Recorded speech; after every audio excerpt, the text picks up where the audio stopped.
Korea का एक मशहूर एक्टर जिसकी एक ही रात में जिंदगी किसी और के साथ बदल जाती है, जिसे कहते हैं ना 360 डिग्री किस्मत का पलटना, और एक हाई फाई लाइफस्टाइल से सीधा दर दर काम के लिए भटकने वाला बन जाता है।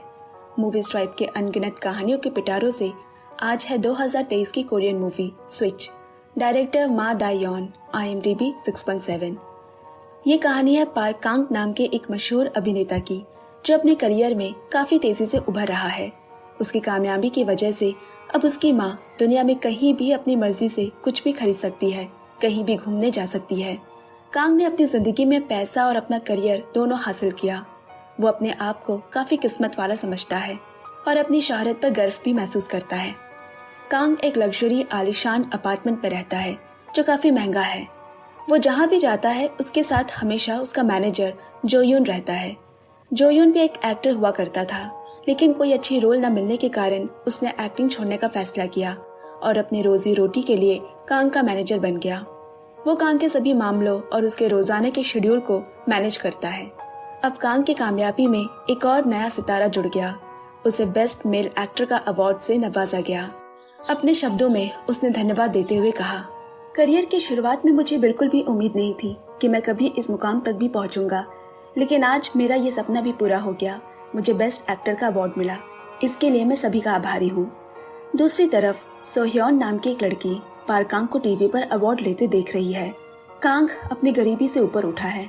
जब वो गरीब हुआ करता था तब सोह्योन उसकी गर्लफ्रेंड थी, मगर अब नहीं है। सियोल शहर में वो अपना एक आर्ट एग्जीबिशन खोलने के लिए न्यूयॉर्क से कुछ दिन पहले ही वापस आई है। आज क्रिसमस ईव है। जोयोन अपने परिवार के साथ समय बिताने के लिए कांग से घर जाने की बात करता है, लेकिन कांग ने उसे रोक लिया और अपने साथ एक बार ले आया जहां वो मशहूर होने से पहले आया करता था। दोनों यहीं पे बैठे अपनी किस्मत को सोच साथ शराब पिया करते थे। दोनों अपने अतीत को याद कर बहुत सारी बातें कर रहे हैं। एक बार जोयोन और कांग ने एक ही रोल के लिए साथ में ऑडिशन दिया था। कांग की किस्मत अच्छी निकली और वो ऑडिशन जीतने में कामयाब रहा। आज वो एक नामी अभिनेता बन गया है, जबकि जोयोन ने एक्टिंग छोड़ दी और फिर कांग का मैनेजर बन गया। जोयोन को याद आया कि अगर उस दिन कांग फाइनल राउंड नहीं जीतता तो आज उसका सोह्योन के साथ एक परिवार होता और वो उसके साथ खुशी से रह रहा होता। कांग बोला, मैं 10 साल पहले इसी बार में सोह्योन के साथ आया करता था, लेकिन फिर बाद में हम दोनों अलग हो गए। असल में कांग को एक्टिंग में अपने करियर आगे बढ़ाना था और सोह्योन ने फिर उसकी खुशी के लिए अपने आर्ट को लेकर ही आगे और पढ़ाई करने न्यूयॉर्क जाने का फैसला करती है। खैर, ये सारी पुरानी बात है। उस बार से बाहर आने के बाद अब दोबारा कांग जोयोन को दूसरे बार चलने को कहता है। कितना ही अकेला है वो आज क्रिसमस ईव में भी, जहाँ सभी अपने करीबी अपने प्यार करने वाले के साथ बिता रहे हैं। वहाँ वो शराब में डूबा रहना चाहता है बस। पर जोयोन अपने परिवार के साथ समय बिताना चाहता है, तो उसने कांग को एक टैक्सी में बिठाकर उसे घर जाने को कहा। अब टैक्सी में बैठा कांग नशे की हालत में ही ड्राइवर से बात करता है। ड्राइवर भी उसके जैसे एक मशहूर एक्टर को अपनी टैक्सी में पाकर खुद को बहुत लकी महसूस कर रहा है। क्रिसमस ईव वाली रात टैक्सी ड्राइवर ने कांग से कहा, शायद तुम्हारे सपने पूरे हो रहे हैं। तुम्हें तो सब कुछ पाकर खुश होना चाहिए, जो कि हर एक आम आदमी को उसकी जिंदगी में चाहिए। लेकिन कांग ने जवाब में कहा, तुम्हें नहीं पता कि मुझे क्या और कैसा महसूस हो रहा है। ड्राइवर फिर बोला, अमीर और मशहूर होने पर भी दुनिया में खुशी और सुकून मिलने की कोई गारंटी नहीं होती। फिर उसने कांग से उसके दिल की बात पूछने की कोशिश की। अगर मान लो तुम्हें अपने अतीत को बदलने का एक मौका दिया जाए तो तुम क्या करोगे? पता नहीं कैसे, पर ड्राइवर को भी अंदेशा हो गया था कि कांग अपने अतीत बदलने के बारे में सोच रहा है, क्योंकि जब से वो सोह्योन से अलग हुआ है उसके बाद से वो सब कुछ पहले जैसा करना चाहता है। ड्राइवर बोला, मैं तुम्हारी इस सोच को, इस ख्याल को हकीकत में बदलने में मदद कर सकता हूँ। इसके बाद सुबह हो गई। आज छुट्टी है तो कांग देरी से सोकर उठा, लेकिन ये क्या, ये वो कहाँ है? उसका वो आलीशान बंगला एक 2 कमरे वाले घर में कैसे बदल गया? खुद को यहाँ देख तो वो एकदम हक्का बक्का रह गया। वो खुद नहीं जानता कि वो कहाँ आ गया है। और फिर अचानक से 2 बच्चे उसे पापा कहकर बुलाते हैं। ये देख तो वो और भी चौंक जाता है। उसके बाद उसने एक ऐसी लड़की को देखा जिसे वो बहुत अच्छी तरह से जानता है, जो उसकी जिंदगी का लंबे समय से खोया हुआ प्यार सोह्योन है, जो कि अब उसकी पत्नी है। कांग को ऐसे हड़बड़ाया हुआ देख उसने उसे समझाया कि वो कहीं और नहीं अपने ही घर में है और दोनों बच्चे भी उसी के हैं। सोह्योन को लगा कि कांग का नशा अभी भी अच्छे से उतरा नहीं है, इसीलिए ऐसा बहका बहका हक बकाया हुआ है। कल रात उसने ज्यादा शराब पी ली थी। मगर कांग को तो अभी भी समझ नहीं आ रहा कि उसके साथ हुआ क्या है। फौरन कांग ने जोयून को फोन मिलाया, लेकिन उसका फोन भी नहीं लग रहा। अब कांग अपने अपार्टमेंट वापस आता है। बिना कुछ बोले ही वो सीधा बिल्डिंग के अंदर चला गया। सिक्योरिटी गार्ड भी उसे देखकर हैरान हो गया, क्योंकि उन्होंने कांग को उस बिल्डिंग में पहले कभी नहीं देखा था। अब कांग सीधा अपने अपार्टमेंट के सामने पहुंच दरवाजा खोलने की कोशिश कर रहा है। तभी अंदर से एक आदमी को बाहर आता देख कांग ने सोचा शायद ये कोई चोर है जो उसके अपार्टमेंट में घुस आया है। इसके बाद तो कांग ने अपने अपार्टमेंट में घुसकर बहुत बड़ा हंगामा खड़ा कर दिया कि सिक्योरिटी गार्ड्स को उसे रोकने के लिए आना पड़ा। पूरे अपार्टमेंट में अफरा तफरी मच गई। इधर उस अपार्टमेंट का मालिक सोचता है कि शायद कांग उसकी बीवी का प्रेमी है।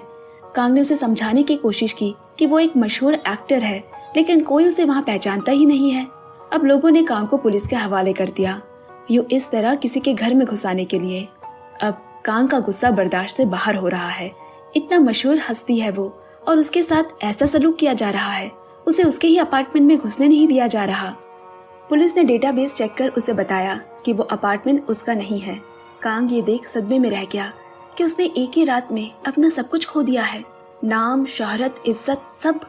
कांग तब और भी शर्मिंदा हुआ जब सोहयोन उसे लेने पुलिस स्टेशन आई। उसने अपना परिचय कांग की पत्नी बोलकर दिया, लेकिन कांग ने मना करते हुए कहा, मेरी कोई पत्नी नहीं है, मेरी तो शादी भी नहीं हुई है। सोहयोन बहुत गुस्सा हो गई। उसे लगा कि शायद कांग उससे तलाक मांगने की कोशिश कर रहा है। पुलिस ने सोहयोन को बुलाकर कहा, कांग थोड़ा सा भ्रमित लग रहा है, क्योंकि वो खुद को एक मशहूर एक्टर होने का दावा कर रहा है। इसके बाद दोनों घर के लिए निकल गए। कांग अभी भी सोच में है कि क्या सच में उसने सोहयोन से शादी कर ली है, क्या ये बच्चे उसी के हैं। अब सोहयोन अपने पति कांग से बार बार उनके रिश्ते के बारे में पूछने पर पूरा चढ़ गई और उसे सब याद दिलाने के लिए उसे एक थप्पड़ मारती है। उसी समय कांग ने एक टैक्सी जाते हुए देखा, जिसे देखते ही उसे रात की सारी घटना याद आ गई। जोयोन के साथ शराब पीना, फिर टैक्सी लेना, ड्राइवर से कुछ बात भी हो रही थी, और उसके बाद ही वो यहाँ पहुँच गया। घर पहुँचने के बाद सोहयोन उसे ये सब बहकी बहकी बकवास बातें करने के लिए डांटती है। पूरी तरह से उलझा हुआ कांग को अब पता चला कि उसके जुड़वा बच्चे हैं, बेटी रोही और बेटा रोहा। अपनी बेटी रोही से मिलकर वो बोला, मेरी याददाश्त चली गई है, अभी मुझे कुछ भी याद नहीं आ रहा। थोड़ी देर बाद सोहयोन कहीं जाने के लिए तैयार हो रही है। उसने कांग से कहा, मैं आज अपनी आर्ट क्लासेस के बाद दोस्तों से मिलने जाऊंगी, तुम घर पर बच्चों की देखभाल कर लेना। लेकिन कांग किसी और के बच्चे की देखभाल क्यों करे? उसने एक बेबी सीटर रख लेने को कहा। उसकी अजीबोगरीब बातें सुन सोहयोन सोची शायद कांग अभी भी नशे में है, और बोली, घर का किराया अभी तक दिया नहीं गया है, इसलिए शराब पीना बंद करो और बिल्स भरने में मेरी मदद करो। पर कांग को तो अभी भी उस टैक्सी ड्राइवर से जुड़े सवालों के जवाब ढूंढने हैं। वो दोनों बच्चों को ही साथ लेकर निकल पड़ा। क्रिसमस ईव वाली रात जिस टैक्सी में वो बैठा था, उसकी जानकारी के लिए टैक्सी कंपनी के पास गया, लेकिन अफसोस उस टैक्सी के सारे फीचर्स बताने के बाद भी स्टाफ को ऐसी कोई टैक्सी नहीं दिखी जो कांग के बताए फीचर से मिलती जुलती है। निराश होकर वो वापस लौट आया, लेकिन उसे हाथ पैर तो मारने होंगे। अब उसने अपनी इस नई जिंदगी के बारे में अपने ही जुड़वा बच्चों से पूछताछ शुरू कर दी। रोही ने बताया कि वो एक एक्टर है, लेकिन मशहूर नहीं है। फिर वो एक टीवी शो भी दिखाती है जिसमें कांग एक कैमियो भूमिका निभा रहा है, जिसे देखकर वो दंग हो गया। अब रात में सोहयोन ने कांग से पूछा, आज सुबह तुम्हें क्या हो गया था? किसी के अपार्टमेंट में बिना इजाजत के क्यों घुसे थे? कांग ने उसे अपनी पूरी बात बताई। कल रात मैं एक अजीब टैक्सी में बैठा था, और उसके बाद ही मैं इस अलग दुनिया में आ गया, जबकि मैं इस दुनिया का हूँ भी नहीं। तुम्हारे साथ अपनी जिंदगी बिताना एक ऐसी जिंदगी है जिसे मैंने नहीं चुना है, और उस टैक्सी ड्राइवर ने पता नहीं मुझे ये जिंदगी दी क्यों, और मैं इस दुनिया में फंस गया हूँ, यानी मैं यहाँ तुम्हारे साथ रह रहा हूँ। लेकिन ये बात कांग को समझ नहीं आ रही कि आखिर एक टैक्सी ड्राइवर ने उसके साथ ऐसा क्यों किया। सोहयोन कुछ देर सोचकर बोली, जो भी तुम कह रहे हो वो एक बकवास के अलावा और कुछ नहीं है। अब सोने जाते वक्त कांग सोहयोन के साथ नहीं सोना चाहता, क्योंकि उसकी दुनिया में सोहयोन और उसके बीच सब खत्म हो चुका है। जो भी था, इतने सालों तक अकेले सोने की वजह से आज फिर से सोहयोन के साथ सोने में उसे अजीब लग रहा है। पर और कोई रास्ता न होने के कारण उसे सोहयोन के साथ सोना पड़ा, जिससे वो अपनी रियलिटी में कभी प्यार करता था। अगली सुबह की नई शुरुआत के साथ कांग की भी अपने नई परिवार के साथ नई शुरुआत हो गई, जिस परिवार के बारे में उसने कभी सोचा भी नहीं था। और अब उनके साथ ही रहना, उनके साथ खाना, अपने जुड़वा बच्चों के साथ खेलना, अब वो एक पति के साथ साथ एक पिता भी था। मानो कोई किरदार ही निभा रहा है वो। कांग ये सब कर तो रहा है, लेकिन बच्चों के साथ उसका कोई भावनात्मक जुड़ाव नहीं है। वो अभी भी अपने नए जीवन को नहीं अपना सका है। ये जिंदगी उसे एक जैसी और बोरिंग लगने लगी है। एक रात सोयोन ने कांग को याद दिलाया कि उसका मिस्टिक टीवी के साथ एक फिल्म की शूटिंग शेड्यूल है। मिस्टिक टीवी कम रेटिंग और खराब फिल्मों वाला एक टीवी चैनल है। भले ही कांग ने अपना अच्छा प्रदर्शन किया और उसके परिवार को भी उस पर गर्व है, लेकिन फिर भी कांग के लिए ये एक बेकार चैनल है। उसी दिन उसे अपने दोस्त वूही का फोन आया। वो उसे अपने ड्रामा थिएटर को प्रमोट करने में उसकी मदद करने को कहती है। वूही से बात करने पर उसे पता चला कि टीवी चैनल पर काम करने के अलावा वो इस जिंदगी में थिएटर शो से भी पैसे कमाता है। जब दोनों एक दूसरे से मिले तब कांग ने उससे पूछा, तुमने जोयोन को कांटेक्ट क्यों नहीं किया? वूही बोली, जोयोन अभी अपनी नई फिल्म की प्रमोशन करने में व्यस्त है। जिसे सुनने के बाद ये साबित हो गया कि जोयोन, जो कांग के रियलिटी में उसका मैनेजर था, इस रियलिटी में वो एक मशहूर एक्टर है। कांग को ये एहसास होते देर नहीं हुई कि उसकी जिंदगी जोयोन के साथ बदल गई है। एक दिन कांग एजेंसी के ऑफिस जाता है जहां जोयोन काम करता है। काफी मुश्किलों के बाद आखिर में उसकी मुलाकात जोयोन से हुई, जो उसे अभी भी पहचानता है। जोयोन ने कांग को साथ खाना खाने के लिए इनवाइट किया। बातों बातों में कांग को काफी सारी बातें पता चली। ऑडिशन के फाइनल दिन कांग के लिए सोयोन को रोकना ज्यादा जरूरी था और उसके पीछे पीछे वो हवाई अड्डे तक गया, जिस वजह से वो अपना फाइनल ऑडिशन देने नहीं आ पाया और जोयोन कांग की जगह इस रियलिटी दुनिया में एक्टर बना। खाना खाने के बाद कांग सोयोन के पास आया, जो अपनी गैलरी में पेंटिंग बना रही होती है। अब दोनों साथ बात करते करते घर आ रहे हैं। जोयोन की बातों से यही पता चला कि उस दिन उसने जानबूझकर सोयोन का पीछा करने के लिए ही इस रियलिटी में ऑडिशन देने का मौका गंवाया था। लेकिन इस रियलिटी से उसकी दूसरी रियलिटी बिल्कुल अलग है, जहां उसने सोयोन के बजाय अपने करियर को चुना और सोयोन से अलग होने का फैसला किया। उसके बाद से ही दोनों के बीच ताल्लुक बिगड़ते चले गए। कांग ने उससे पूछा, क्या होता अगर तुम 10 साल पहले न्यूयॉर्क चली जाती? पर सोयोन ने कहा, मैं तुम्हारे और अपने जुड़वा बच्चों के साथ रहना चाहती। मुझे ये जिंदगी ज्यादा पसंद है। अब एक रात वही और कांग अपने रखे थिएटर शो में परफॉर्म कर रहे हैं। जोयोन भी उनका शो देखने आया है, लेकिन वो तो शो देखते देखते वही सो गया क्योंकि उसे बहुत नींद आ रही थी। शो के बाद जोयोन सभी को अपनी ओर से डिनर करवा रहा है और वहाँ जोयोन को कांग की दोस्त वो ही पसंद आ गई। वो उसमें दिलचस्पी ले रहा है, जो दूसरी रियलिटी में भी एक दूसरे को पसंद करते हैं। अब यहाँ तक कि जोयोन ने अपना क्रेडिट कार्ड भी वहीं रख दिया ताकि वो जो भी जितना भी खाना चाहे खा सके। एक मशहूर एक्टर होने के बाद भी जोयोन का दिल बहुत बड़ा है। अब रेस्टोरेंट के वहाँ से लाई खाने से कांग अपने घर पर भी सोयोन और उसके दोस्तों के साथ एक छोटी मोटी पार्टी करता है। हालांकि वो एक मशहूर एक्टर तो नहीं है, लेकिन अपने पड़ोस की महिलाओं के बीच वो काफी मशहूर है। वो कांग को पसंद करती है। अगली सुबह कांग की माँ उनसे मिलने आई, जो कांग की रियलिटी में उसकी माँ से काफी अलग है। दरअसल उसकी माँ कांग पे भड़की हुई है, खासकर जब से उसे पता चला है कि कांग ने अपनी नौकरी छोड़ दी है। अपने बेटे, बहू और पोते पोतियों से मिलने के बाद कांग माँ को स्टेशन तक छोड़ने आया। वो भगवान से प्रार्थना करती है कि उसके बेटे को भी एक मौका मिल जाए ताकि वो भी जोयोन की तरह एक अच्छा और मशहूर एक्टर बन सके।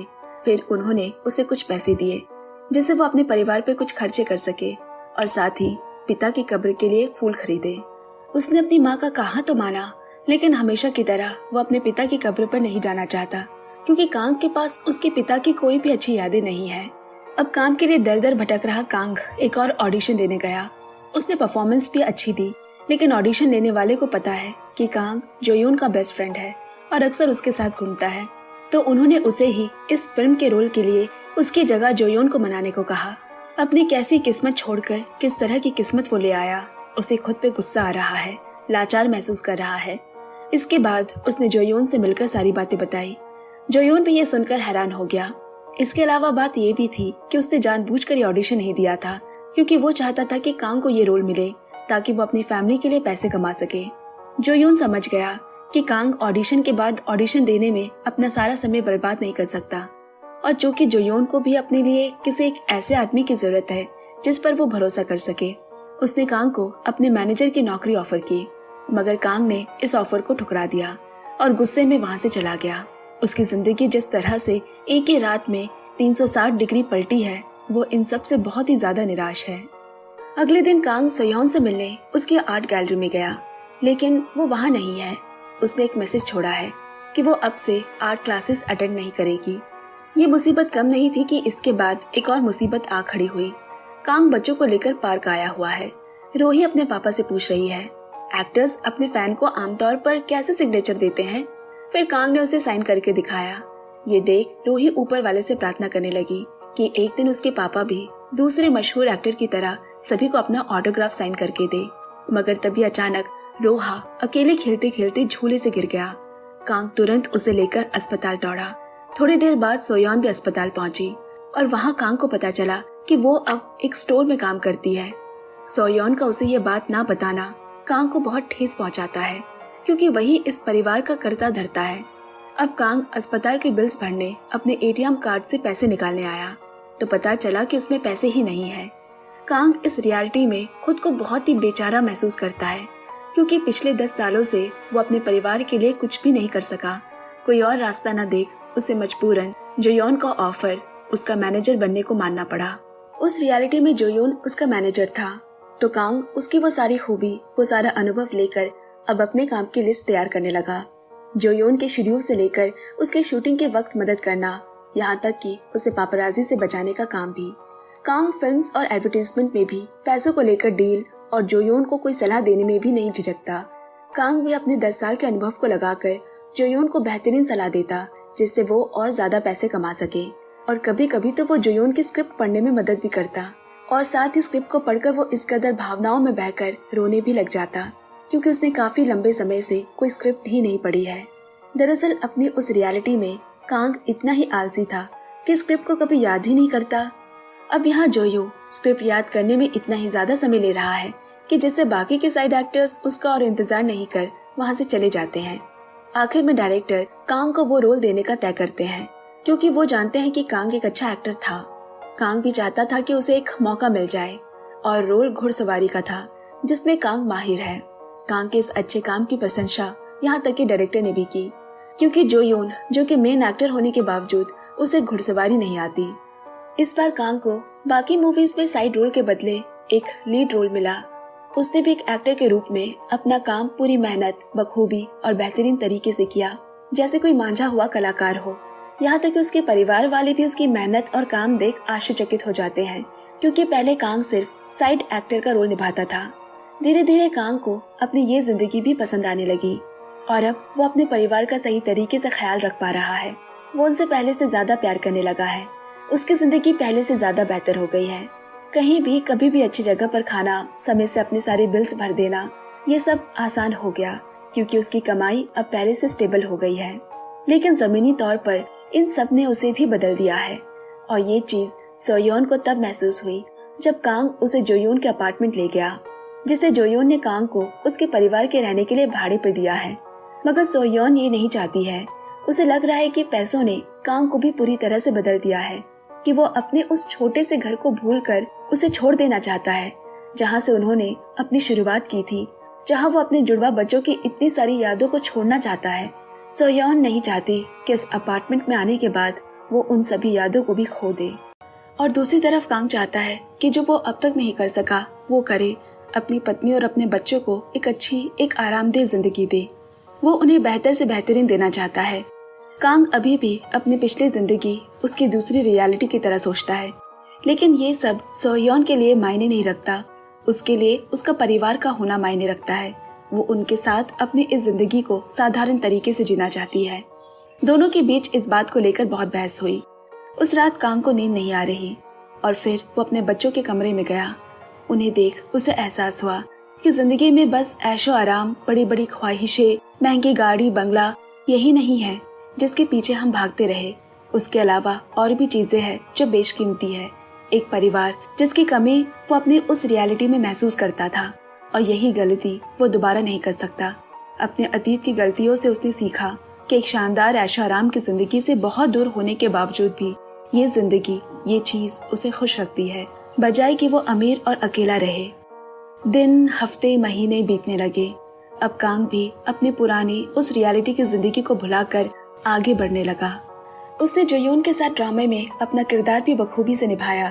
धीरे धीरे कांग के भी काफी फैंस बनने लगे। यहाँ तक डायरेक्टर भी उसके अच्छे काम की तारीफ करते। उन्होंने तो ये तक कह दिया कि जोयोन और कांग को अपनी जगह एक दूसरे से बदल लेनी चाहिए, क्योंकि जोयोन कांग की तुलना में मैनेजर बनने के लिए ज्यादा सही है। अब कांग को एक स्पेशल इंटरव्यू के लिए भी बुलाया गया, जिससे उसका नाम एक साइड एक्टर से मैनेजर और एक मैनेजर से प्रोफेशनल एक्टर के रूप में जाना गया। उसकी इस सफलता से उसका परिवार भी खुश है, उन्हें भी कांग पर गर्व है। लेकिन इन सब के बावजूद भी उसने जोयोन के यहाँ मैनेजर का काम नहीं छोड़ा। कुछ दिनों बाद एक अवार्ड फंक्शन में जोयोन को बेस्ट एक्टर का अवार्ड मिला। वहाँ सबको चकित करते हुए उसने हमेशा उसकी मदद, उसे संभालने के लिए कांग का धन्यवाद किया, क्योंकि उसे भी पता है कि अगर वो उसके साथ नहीं होता तो ये सब कुछ वो हासिल ना कर पाता। उसने ये भी कहा कि कांग मुझसे बेहतर एक्टर है।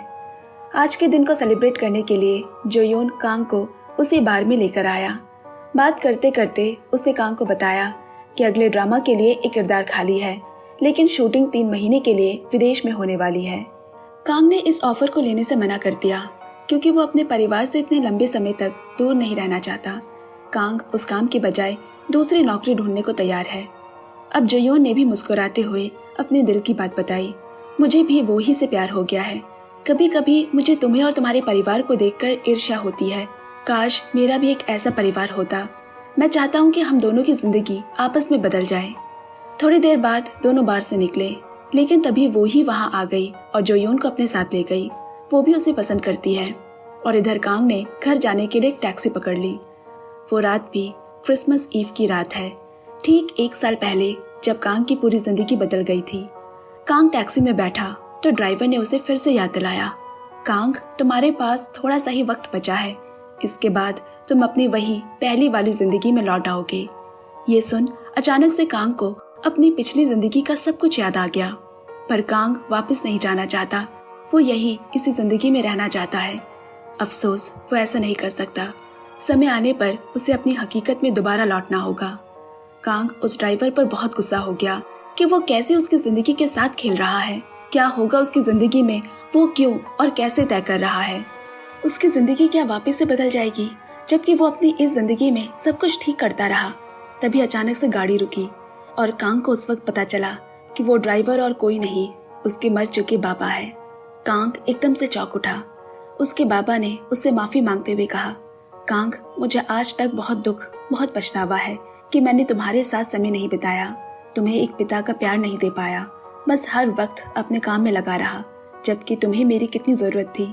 वो कीमती वक्त मेरे हाथ से छूट गए, मुझे माफ कर दो बेटा।